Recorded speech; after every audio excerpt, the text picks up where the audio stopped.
नमस्कार दोस्तों, मैं सुनील कुमार आपका फिर से स्वागत करता हूं आपके अपने चैनल क्या ऐसा होता है में। दोस्तों, पिछले वीडियो मैंने आपको बताया डिप्रेशन की जो एक वजह हो सकती है उसके बारे में मैंने आपको बताया पितृदोष। आज मैं पितृदोष के साथ एक ऐसी चीज आपके साथ लेके आया हूं कि आप उसे ढूंढते रह जाओगे लेकिन आपको वो उसका करेक्शन कहीं नहीं मिलेगा। पितृदोष, आपने आपने काफी जगह ऐसे लोगों को देखा होगा कि घर परिवार में परेशानियों के कारण उन लोगों ने आत्महत्या कर ली। वो छोटे मतलब अनमैरिड अनमैरिड लोग भी हो सकते हैं वो, और वो हो सकता है कि मैरिड भी हो।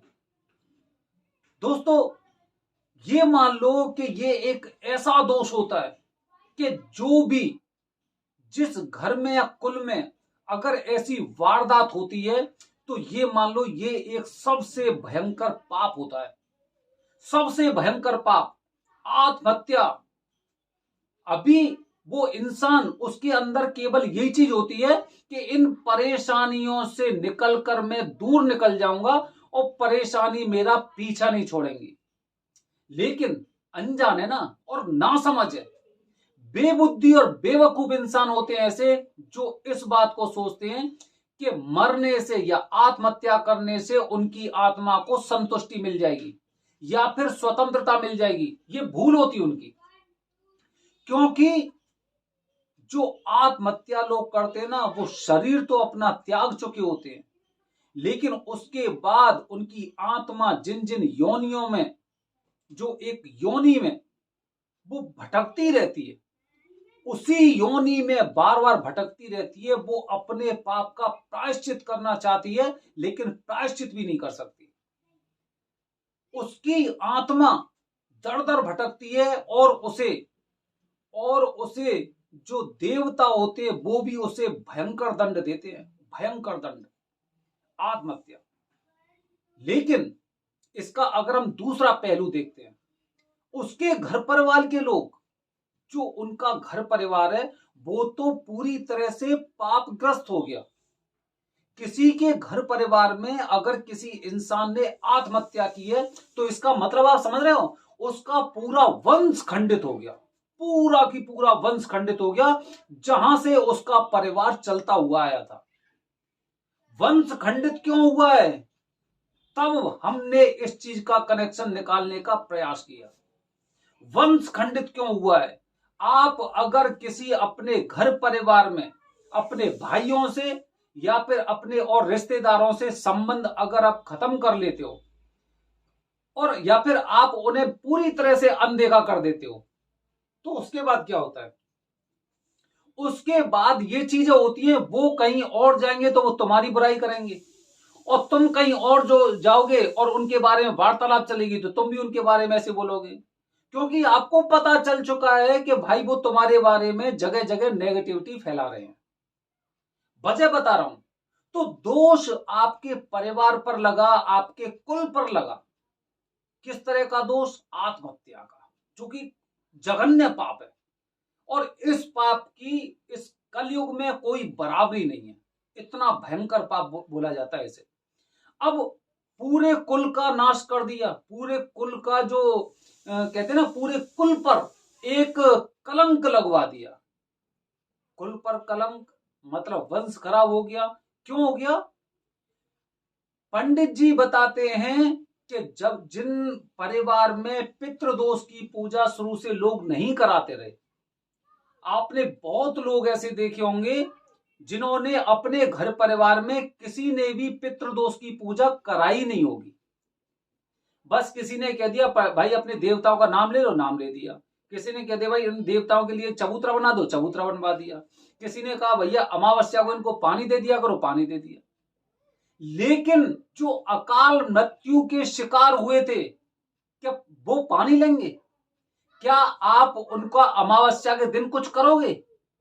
वो अपना पिंडा लेंगे? अगर आप गया जी में पिंडदान करने जा रहे हो, वो लेंगे?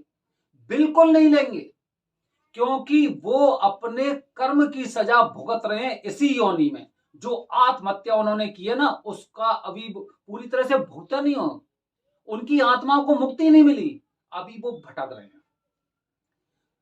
या फिर जिन लोगों पर नाग से संबंधित दोष लग जाता है वो भी इसी प्रकृति में भटकते रहते हैं। तो दोस्तों, पितृदोष, अब पितृदोष की अगर मैं इसी से बात करता हूं कि वो आत्माएं इसी सृष्टि में भटकने लग रही हैं। घर परिवार में किसी ने भी पितृदोष की पूजा नहीं कराई, किसी ने भी नहीं कराई। अब जो लोग अचानक या अकाल मृत्यु के कारण जिन्होंने ये पृथ्वी छोड़ी है, उनके नाम का ना तो आपने पानी दिया, और दिया भी होगा तो वो स्वीकार नहीं होगा। उनके नाम के आपने कोई ऐसा कार्यक्रम नहीं करवाया होगा देवताओं। जब घर में कोई मांगलिक कार्यक्रम होते हैं तब उनका नाम नहीं लिया जाता है, तो वो अधूरे रह गए। अब उनका उद्देश्य क्या हो गया? अब देखो, इस बात को मैं कनेक्ट कर रहा हूं। वो दो लोग थे, जो अभी मैंने बताया था ना, दोनों लोग आपस में एक दूसरे से दूर हो गए। इसने इधर बुराई की, इसने उधर बुराई की।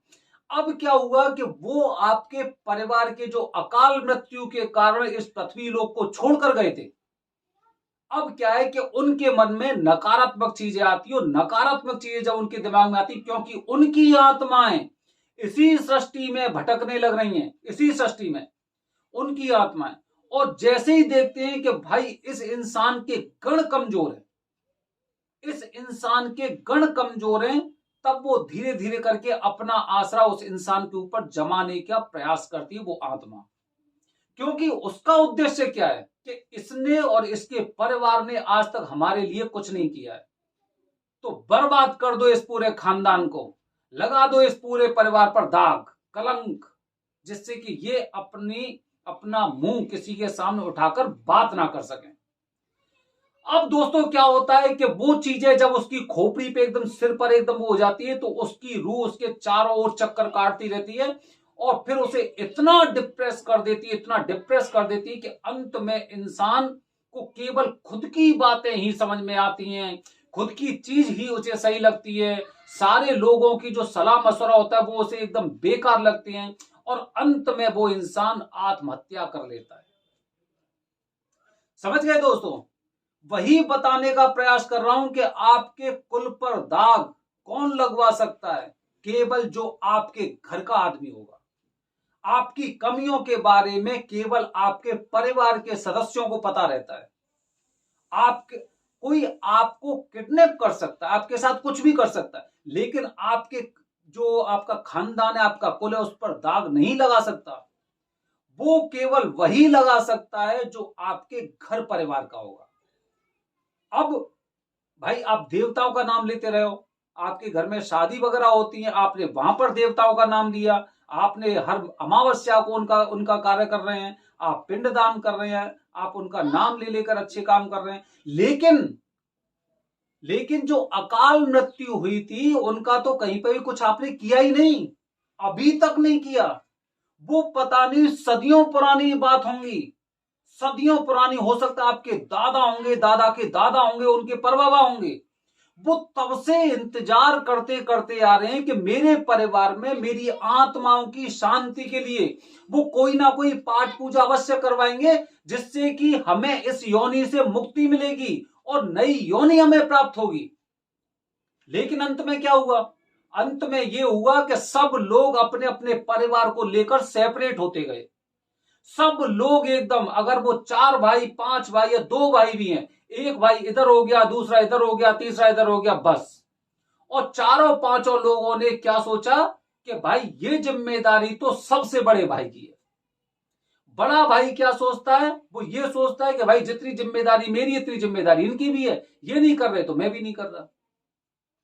और मामला धीरे धीरे करके ऐसे एकदम निकलता चला गया, लेकिन उनका कार्य नहीं हुआ। वो सदियों से इंतजार करते आ रहे थे, चल ठीक है, इस बच्चे ने जन्म लिया है, हो सकता है ये बच्चा मेरे लिए कुछ कार्य करेगा। उसके बाद पता चला उसने नहीं किया, उसकी शादी हो गई, वो दादा बन गया, बाबा बन गया, उसके नाती पंथी हो गए, लेकिन उसके नाती पंथियों ने भी कभी भी उनके बारे में नहीं सोचा। तो तब वो पितृदोष किस तरह से काम करता है कि इंसान को या उसके घर परिवार में ऐसी दिमाग में चीजें भर देता है कि इंसान अपने अंदर ही अंदर एकदम घुटता रहता है और अंत में वो करता है आत्महत्या। ये एक दोष आपके कुल पर, पूरे पर, जो आपका कुल है, आपके खानदान पर कलंक लगा सकता है। तो दोस्तों, अगर आपके परिवार में से किसी ने भी अगर आत्महत्या की है, तो आज आपके सामने उस गलती को सुधारने का एक मौका है कि आप अपने पितरों की शांति के लिए अति शीघ्र पितृदोष की पूजा करवाइए।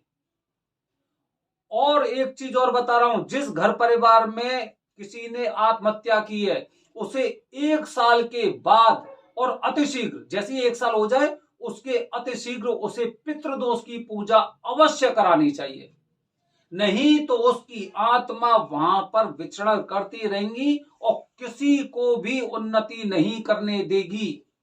आप जगह जगह अपनी कुंडली दिखाते रहेंगे, आप जगह जगह सिद्ध महात्माओं के पास जाते रहेंगे, लेकिन आपको संतुष्टि नहीं मिलने वाली है।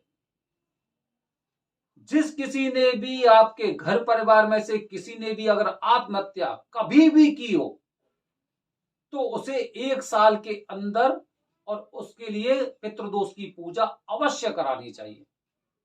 अगर आपके बाबा दादा परबाबा के बारे में अगर कभी आपने सुना है कि हाँ भाई उन्होंने ऐसा किया था, तो आप और अभी तक आपने वो पूजा नहीं कराई है, तो आपको पूजा अति शीघ्र करानी चाहिए, क्योंकि वो चीज आपकी जिंदगी को, आपके कुल को नष्ट करने वाली है और कर सकती है। दोस्तों, तो ये मैंने आपको बताया कि कोई इंसान अगर आत्महत्या कर लेता है या आपके परिवार में, खानदान में किसी ने भी आत्महत्या की है, तो इसका मतलब यह है कि वो जघन्य पाप के साथ साथ पितृदोष का पूर्णतः लक्षण है, पूर्णतः पितृदोष का लक्षण है। और अगर आपने उस कार्य को, पितृदोष की पूजा अगर अतिशीघ्र नहीं कराई, तो आपके जो देवी देवता जो विचर रहे हैं, एकदम विचरण कर रहे हैं और एकदम क्रोधित होकर विचरण कर रहे हैं, उनका आगे का टारगेट क्या हो सकता है किसी को नहीं पता है। हमें सबसे पहले उनकी शांति के लिए प्रार्थना करनी चाहिए। तो दोस्तों, ये मैंने आपको वीडियो के साथ जानकारी दी है कि अगर कोई इंसान इस तरह की हरकत करता है, तो मेरे आने वाले वीडियो में आपको बताऊंगा, अगर किसी की अकाल मृत्यु अचानक एक्सीडेंट से या किसी जानवर के द्वारा हो जाती है, तो वो पितृदोष आप पर किस तरह से आपके परिवार की जिंदगी को नष्ट कर सकता है, अगर आपने पितृदोष की पूजा नहीं कराई है तो। दोस्तों, बने रहिए हमारे चैनल के साथ। धन्यवाद दोस्तों। जय हिंद, जय भारत, हर हर महादेव।